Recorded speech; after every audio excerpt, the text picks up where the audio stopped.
to another episode of Love and Reality Podcast. I am your host, Ricky Valero. On today's episode, we're going to be recapping Season 2, Episode 4, titled Rumors of Vanderpump Rules, as well as diving into Season 5 of Lego Masters. As always, joined by my partner in crime here, Matthew Fox. Doing good, just building my takes one brick at a time per my new studio. I like it. I like the new studio. I'm excited about it, and excited to see what we have in store for us today. We have a lot of different things to talk about, and without further ado, let's just go right into our friendly neighbors at SIR. Vanderpump Rules Season 2, Episode 4, IMDb score 8.0. The synopsis of this episode: when Stassi finds out about Jax's sexy photo shoot with a female model, she questions whether she can trust him enough to ever love him again. I'm glad that was what the breaking point was. Just when Kristen's work life and love life appear to be back on track, Lisa brings in a sexy female bartender who may have a romantic past with Tom. This is the introduction of one of the main characters that we know moving forward, and we'll dive into that in a little bit. But first, we're going to talk about the modeling shoot. I love Jax's opening here. When you aren't single and you're trying to get your girlfriend back, modeling isn't the greatest of things. The girl, I got a text message from Matt Fox, and it said, I'm trying to remember exactly what it said. Hang on, I'm just gonna try to find it here about this exact moment. Damn it, I can't find it now. What did you say to me that was funny? I know it's been almost. The tattoo is catnip for Jax. Who knew? Yeah, to me, like she said, and I quote, "is so cute." Obviously, Jax loves the attention. We're not shocked by that at all, right? But I was quite impressed with his ability to not, do more, honestly. Which then he gets kind of railed on by her for doing the modeling shoot. I thought he was actually pretty remarkably respectful and restrained in everything we saw on the show, and that's part of the back and forth, I guess, that it just feels like we're stuck in a toxic loop. I mean, I know he has felt like that, but so this is my thing, okay? And we're watching this from the beginning. I understand where Jax is now and all the things that he might have done post episode 4. I feel bad for Jax in a way. I'm not saying that he has made the smartest decisions, okay? I'm not saying that by any stretch. I'm not saying that he even deserves another chance with Stassi. We all know how I feel about Stassi at the same time. I'm not a fan of Stassi right now. However, she is very much leading this man on. Yeah, I feel like that for both of our main guys, Jax and Tom, they're in relationships that are not quite working, and it's not like they haven't done some things that are negative, but it just when Jax constantly says he feels like he's getting mixed signals, you are, and so are we as an audience. Like episode 2 ended with this blowout fight. I'm like, well, thank God, we were done. At least it's over. We were done.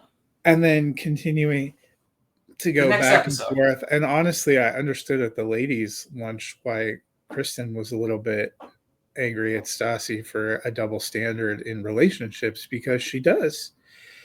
She calls out Kristen for a bunch of things that she's done that are even sketchier, probably. Make a decision. Do you want to be together or not? If you don't, then you need to cut it off. What I can't tell is are they, sometimes in reality shows they want to keep the drama going. So but their parents are together though. Yeah, which so also okay. Can we?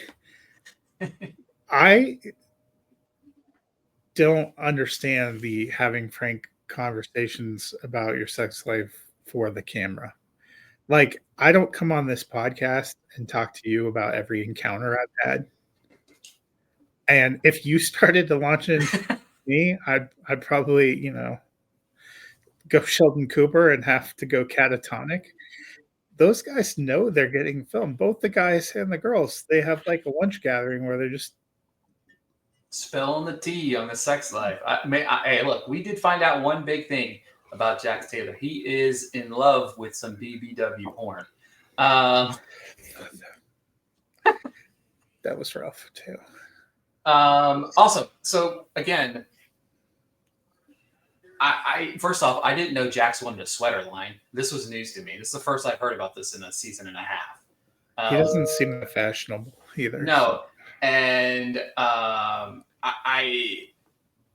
she makes. But that's the thing, though. It's weird to me. Again, he's like a play toy to her, cleaning the house, and she's like making him do all of these things to think that there's a chance, when in actuality, I think it's like you continuously are like, no, like there's no chance here.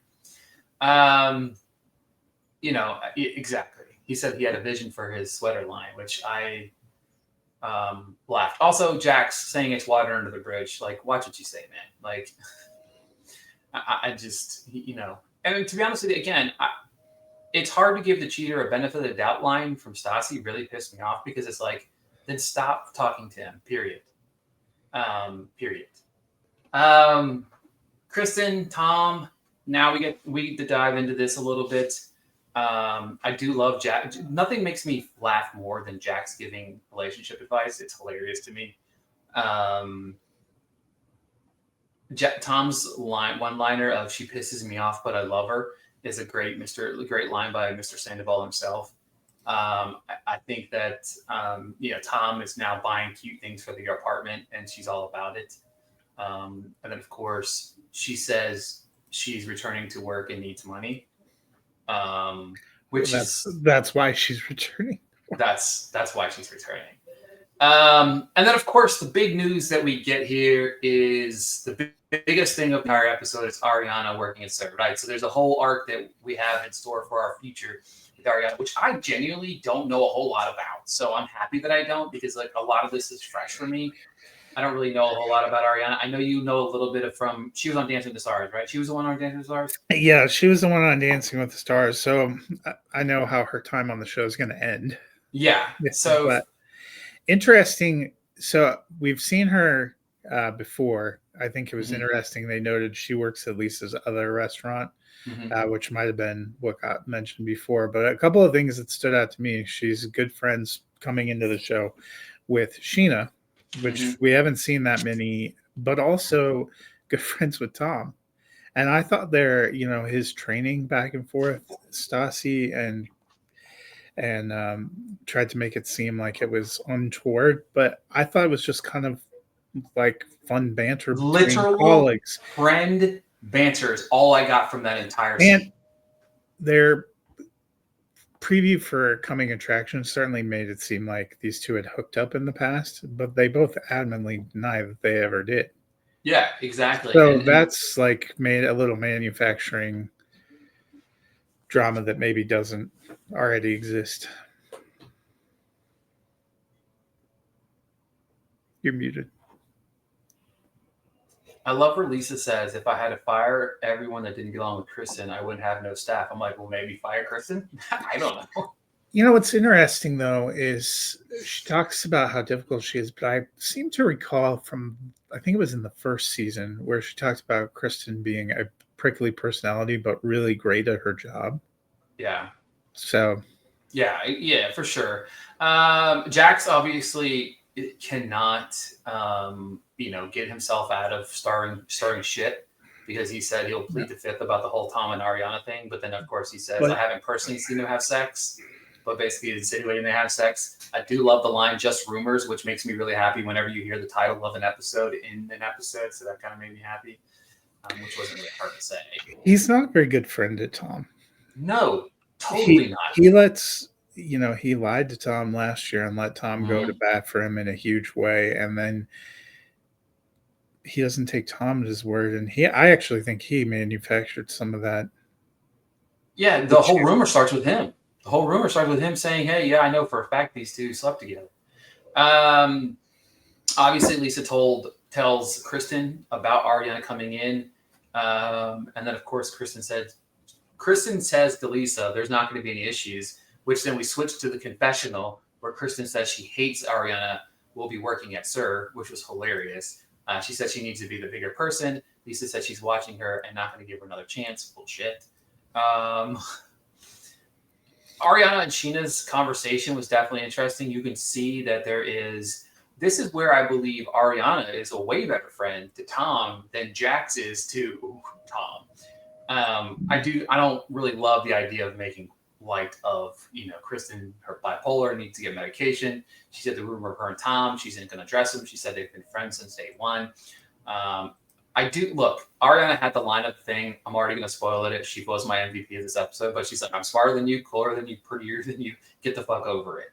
And to me, sure, there's going to be drama that is associated with Ariana, obviously. But to me, she felt like she was actually somebody coming in to wanting to do the job and not want to get involved in the drama. Obviously, being on the show, you're going to be involved with the drama. Also, her line of Tom is doing you a favor by dating you, looks and personality-wise. Another bomb-ass quote. Again, I'm not saying it's right.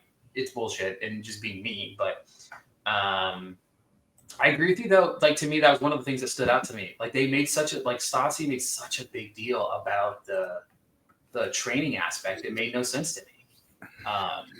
They're just not very mature, and part of me wonders if Stassi is constantly trying to stir up things in Kristen and Tom's relationship to deflect off herself. And we saw that even going back to the first season, like when they were on the modeling shoot, wanting to ask all these questions that Kristen didn't want to know about. Yeah, with Tom. She pushed that girl.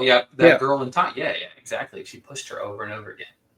And obviously there's just not enough to push with Katie to get her off balance. So maybe a soft heart. Maybe it's just that Stassi and Jax are not good friends all the way around, because when Sheena tried to be a friend to Stassi pretty well dropped her like it was hot. And Stassi quickly turned on Kristen and Katie last year. So I just think they're united in not being good friends.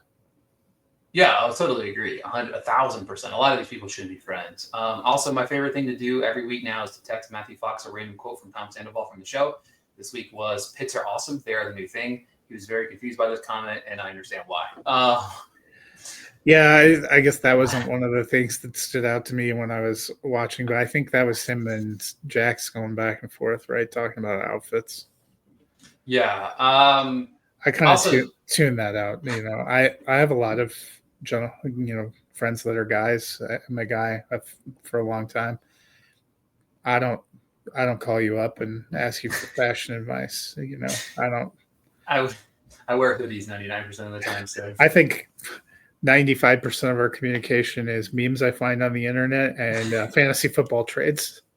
The other 5% is Vanderpump quotes. Exactly. Stassi's so gun-ho about getting after Ariana, but I do think that you're right in saying that I feel like a lot of it stems from her not wanting the full drama on her. She said, "You brought a cheating whore into the restaurant. Shit's going to hit the fan." No, if you brought if you brought a cheating whore. She pretty much dogmatically states that they've had an affair, but then says it, because she is like, "No, I believe my friend." Yeah. Let's see here. And I love Stassi. Sheena needs somebody like with the tooth falling out and breaking away. I mean, she needs somebody to. Look, I love Sheena. So Sheena hasn't done anything to me yet. Sheena's, I think, the only one. No, Tom's still. I mean, we have Tom and Sheena, who's still really on my gut side, and Ariana is she's rising the ranks of the only ones that I like. That again. Tom is on standby still. Again, if Kristen can forgive Tom, which I'm not sure she has, I believe we as a collective world should forgive Tom right now as well. But that being said, I want you to obviously announce my MVP a little early. I want you to share with me your MVP of this week's episode. Your MVP was Ariana? Yeah, it had to be.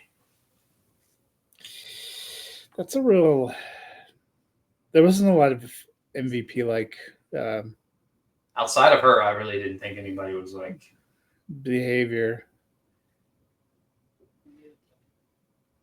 The it's a it's kind of a bad beat for because we didn't get a lot of good comedy either. That was my No struggle with this episode. There was a lot of drama. cattiness and Yeah. drama and not a lot of comedy. There were some people that had some decent moments, but I guess I'm going to go with Tom. I thought that bar training scene was, but it's nice to have fun with your coworkers. I'm a fan of the good deadpan joke.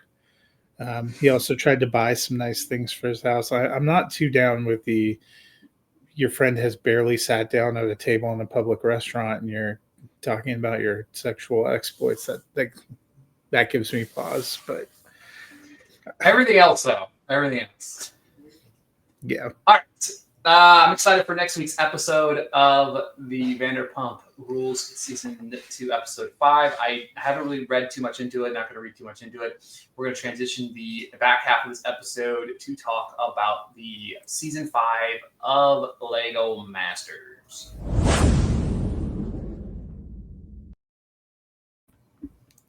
All right, now, Lego Masters. are you a long time Lego master? I'm not a this is the first time Lego. I have seen episodes of Lego Masters. I know my buddy here, Matthew Fox, is a big Lego Masters guy. But Yep. Season 5 kicked off with an incredible themed episode. Each week, Matthew Fox and I are going to recap Lego Masters on the back half of the Vanderpump Rules episodes. There's going to be other things sprinkled throughout the entirety of the episodes, but we're going to break down our thoughts. What we're going to talk about is the winners, our favorite builds, and then, of course, talk about who was eliminated and whether or not we agree, and maybe give you guys who we think could potentially be the early front runners. We have, I think it's 11 teams, 2, 4, 6, 10, 11 teams, which is an odd number, but it is what it is. They usually do that. It's because of how the eliminations and stuff are going to go. All right, so obviously for me, I was kind of excited for the first episode. First episode is Star Wars theme IP, one of the most infamous, IPs in all of the land. Right? They had 10 hours to build a variation of their own world within here. One of the big twists in the episode was with 2 hours left. Some stormtroopers came in, knocked out the clock, so they had to judge that final 2 hours of what they were going to be. They had to guess when the final 2 hours were up. Watching this episode, talk to me about some of your favorite builds within the episode. I was excited to have a Star Wars challenge, and actually Rebuild the Galaxy was a Lego Star Wars special on Disney, and I thought that's where they were going to go. And the theme of Rebuild the Galaxy was the blew apart traditional Star Wars sets and rebuilt them with a completely different mode, like the Millennium Falcon in that got rebuilt, and they were bad guys. Essentially, the bad guys were the good. And I thought, oh, maybe they'll do something like that. This one, blowing the top half off a planet and then building their own planet, a lot of them were, just okay. And I think the first episode is always hard because they don't really have enough time to introduce you to all the pairs. So you get a sense from the few pairs that they're introducing you to that some of these guys are going to end up as the top, and at least one of them is going to be the pair that goes home, because very rarely on the show have they bounced somebody that you don't get a feel for. So the real theme, it felt like, for this week was family.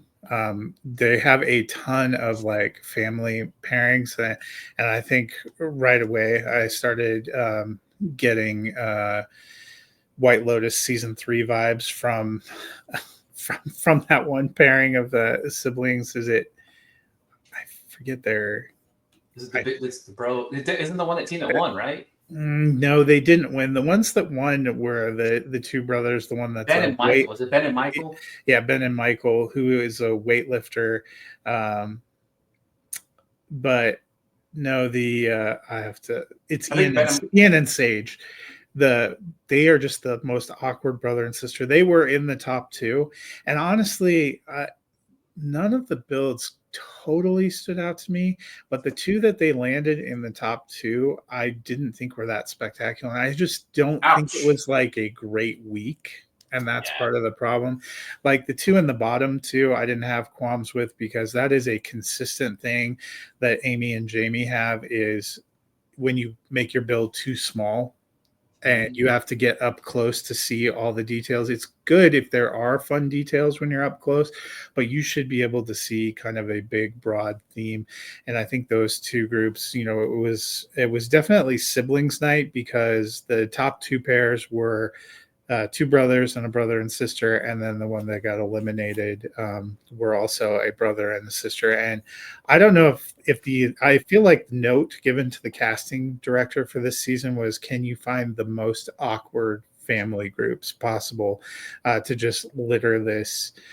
Yeah, because there's Well, 7 hopefully of the we'll get 11 teams are siblings of some sort, mother, son, the brothers. one, honestly, the one I liked the best were not did not get chosen. It was he's a football coach and his friend is the band director, and I thought theirs Anthony was and really Joe. Anthony and Joe was really creative with the sports theming on one half and the band theming, and I don't know. I thought that one was fun, but you could tell since they got interviewed a little bit, but they weren't a huge focus of the episode. And like that one team of friends from Pittsburgh did not get interviewed during the episode. So when they landed in the bottom two, I was like, they're definitely not the ones going home. It's the other two that we've met. Steen. Yeah, and they made it adamant that we understood that Nick and Kendall, we're huge Star Wars fans, Big Will Arnett fans too. They big got Will to meet Arnett him. fans, and That mustache was a lot for me. yeah, Arnett is fun in this. They usually have some fun themes, and they'll do more ambitious, fun things later on. But he talked about how this is like the most exceptional group they've ever had, and honestly, based on the first build, I heartily disagree, because last year, like even in the first couple of episodes, some of the builds we were seeing blew my mind, and there was nothing in this one that really blew my mind. They were fine, but they weren't incredible. 10 hours is a pretty decent amount of time. When you get a little bit further, they'll be more in the 12 to 16-hour range. But there weren't a lot of twists other than they knocked out the clock. And I'm like, how will we ever know how much time we have? As soon as they knocked out the clock, I mean, you have a yeah. phone, you have a, they may not let them have phones, but I you probably probably have a not have watch. phones. Yeah. But I thought it Uh, was a solid episode. It was fun. yeah, I'm excited because obviously they're going to do Wicked. They're doing Mhm. Batman. They're doing a masquerade party. They're doing a cake. Was Well, it? of course they're going to do Batman because Arnett was Lego Batman, They're doing a colossal wedding cake build as well, Mhm. masquerade party, and and they then usually the episodes I always get excited about. There are usually ones where they're going to blow something up, and mhm. there are ones where they smash the build, and those are heartbreaking, but also pretty exciting Yeah, because you see these worlds and you want to see how intact they are. They usually have ones where they test the tensile strength, like how much weight it can hold, and that's yeah, usually amazing and fascinating. This was okay. I Part of me feels like they wasted a top shelf theme on maybe not a top shelf project.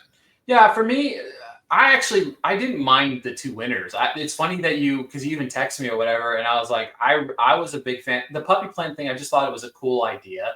I thought it was kind of unique. And Ben and Michaels, I think their massive build is what really kind of made them stand out. It's just how big it was.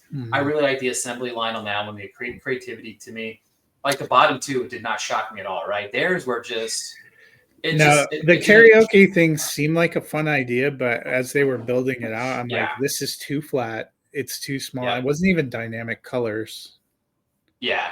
It wasn't either. That I think that to me is the reason why. Because again, I do agree with you. Like I was expecting more, and again, when you have this big Star Wars IP, you have a galaxy, and the possibilities, in my opinion, are endless. When you think about Star Wars and building your own kind of galaxy of your own, I was kind of a little let down by a lot of the competitors. Right, some of the things we were watching is just not great, and I Yeah, but to me, wasn't surprised Nick and Kendall went home. I really didn't think that their build was all that wonderful. It's hilarious. I mean, you're gonna have the story for the rest of time that you were eliminated on, being big Star Wars fans and big Will Arnett fans, and you got 1 minute of time with the guy. But outside of that, I really did it. I do think that the future is looking prosperous for the other builds. The Wicked one, to me, has all the potential to be a fantastic episode just based on the world building that's within the film. You know what I mean? That's a lot. That's a big build. That's a big world, and it can be very thought provoking in how you approach it too. So I'm kind of excited to see what the builders do with that realm. And I think there's going to be builds from some of the people. They were more focusing on the family dynamics this one, but our two friends that are the teachers, I had liked their idea, and I think they have a good dynamic. And our two friends from Texas, from Austin and Dallas, that did J2D, I think it was D3 or D7, where they had the R2D2 C3PO, and I liked that they were one of the few teams that you saw that was hanging it up in advance to see if it would balance weight wise. Because one of the other builds that was really creative was misbalanced weight wise. They put like a rocket to show that the planet was sinking to try to be funny, but those are things you got to take into account. And when I see people, even if they don't succeed early on, when you see people starting to take some of those things into account or starting to put creative or daring things into their builds early on, it's usually a good sign for the future. Yeah, and so I mean, for those of you listening here, I have a conversation with both Amy and Jamie up on the. I interviewed both of them ahead of the show. Got to talk to them about what they. I love listening to their point of view from the perspective of a judging point of view. Like, what are you looking for? What stands out to you like right away? And even talking to them about like what's watching it back. Do you feel like maybe you got it wrong? I do love how they cut sequences where it kind of shows you a build in such a unique and different way. But I'm excited to dive into this each and every week with you. I think that it's going to be fun. It's going to be different. Going from Vanderpump to Lego Masters is such a weird dynamic that only you and I can conquer together. So for those of you listening, we like to change things up, mix things up. For those of you watching, before we get out of here, if you're not watching The Secret Lives of Mormon Wives, you're really missing out on literally the best show on TV, period. I love that show so much. I've rewatched it. I watched the 10 episodes of season 2, and then I rewatched the first 7 episodes all over again. If that's telling to you of whatever, whatever, so be it. I don't care. I love that show. It's drama. It's just the perfect reality TV show, and I'm obsessed. Other than that, Matthew Fox is looking at me. If you're listening on the podcast platforms, he's looking at me, judging me right now. And that's perfectly okay. Lindsay loves those. She's watched every season of Sister Wives. That's just not always my bag. But if you're a sports enthusiast and also a fan of comedy, Welcome to Wrexham is back. I actually don't care about soccer. So I thought much like Ted Lasso, the scripted version, when it came on, I was like, this is not going to be for me. I'm not going to care about it. But once it comes on, you're like, darn if I'm not drawn into it. They always have a lot of fun. I'm glad that season booted back up. So, you got to find, that's the nice thing about reality. It is a wide swath that allows you to pursue your interests. It is, and there's a lot going on. There's a lot of shows coming out, a lot of different stuff. Destination X starts next week, 5/27. Love Island's returning on 6/3. We've got Sneaky Links kicking off on Netflix on 5/21. Below Deck is coming back on 6/2. The Snake coming 6/10. Next Gen NYC is coming on 6/3. Lots of good content coming you guys' way. We're going to cover it here. We'll be back next week talking Vanderpump Rules Season 2, Episode 5, and then Lego Masters Season 5, Episode 2, and then of course talking about some of the other things that we're breaking down each and every week. Saying Vanderpump and Lego Masters in the same sentence is nothing. It's going to continue to never get old because it sounds funny. So Vanderpump Lego Masters. Maybe that should be a season of Vanderpump. We just have all the people from Vanderpump go on Lego Masters and have to build Legos. I would watch that show. But that being said, I don't even know what I'm doing. Can you imagine what the builds would be like? That's what I'm saying. You know what I mean? Like, I don't know. I'm here for it. But, thank you guys so much for tuning in. No, they have to be paired. So you take everyone who's ever appeared on Vanderpump Rules, Yeah, Vanderpump Villa, and The Valley, put and Frank and Jax together. put some ex-spouses together. I want Frank and Jax together. Could you imagine like Michelle and Jesse have to build Legos over Yeah. the course of 10 hours? Oh my And they God. have to do it without shoving a brick somewhere where it can't be seen. Look, we just came up with. I'm telling you, you're telling me people wouldn't watch that? I know damn well I would be seated. I would be seated. All right. You and I could run Bravo at this point. We could. I genuinely think that we need Bravo. Call us, man. We've got great ideas here. Just call us. You know what I mean? I don't know what's going on. This is flying off the rails, but thank you guys so much for tuning into another episode of Laurea-Leigh Podcast. We'll be back next week.